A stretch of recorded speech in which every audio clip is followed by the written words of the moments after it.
Welcome to AR knowledge. നമ്മൾ ഇന്ന് discuss ചെയ്യാൻ പോകുന്നത് ചാന്ദ്രദിനത്തെ പറ്റിയാണ്.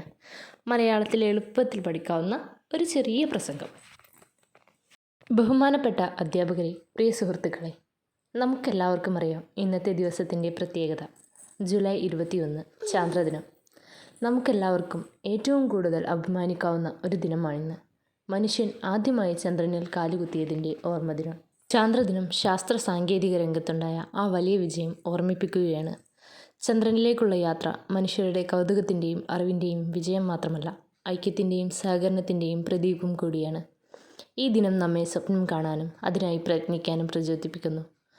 ചന്ദ്രനിൽ പലതരത്തിലുള്ള ഗവേഷണങ്ങൾ തുടരുന്നു. ഭാവിയിൽ മനുഷ്യൻ ചന്ദ്രനിൽ സ്ഥിരമായി താമസിക്കുന്ന കാലവും വിദൂരത്തല്ല. ഇന്ത്യയുടെ ചന്ദ്രയാൻ പോലുള്ള ദൗത്യങ്ങൾ എന്നും നമ്മെ അഭിമാനപൂരിതമാക്കുന്നു.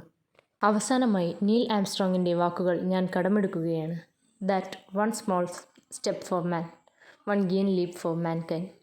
മനുഷ്യനെ സംബന്ധിച്ച് ചെറിയൊരു ചുവടുവയ്പും എന്നാൽ ഒരു മനുഷ്യരാശിയെ സംബന്ധിച്ച് വലിയൊരു കുതിച്ചുചാട്ടവുമാണ് ചാന്ദ്രദിനം. അസാധ്യമായി തോന്നുന്ന പല കാര്യങ്ങളും വിജ്ഞാനം കൊണ്ടും പരിശ്രമം കൊണ്ടും സാധ്യമാക്കാമെന്നും സ്വപ്നം കാണാനും അതിനായി പരിശ്രമിക്കാനും നമ്മൾ ഒരിക്കലും ഭയപ്പെടരുതെന്നും ഈ ദിനം നമ്മെ ഓർമ്മിപ്പിക്കുന്നു. ഇത്രയും പറഞ്ഞുകൊണ്ട് ഞാൻ എൻ്റെ വാക്കുകൾ ഉപസംഹരിക്കുന്നു. നന്ദി.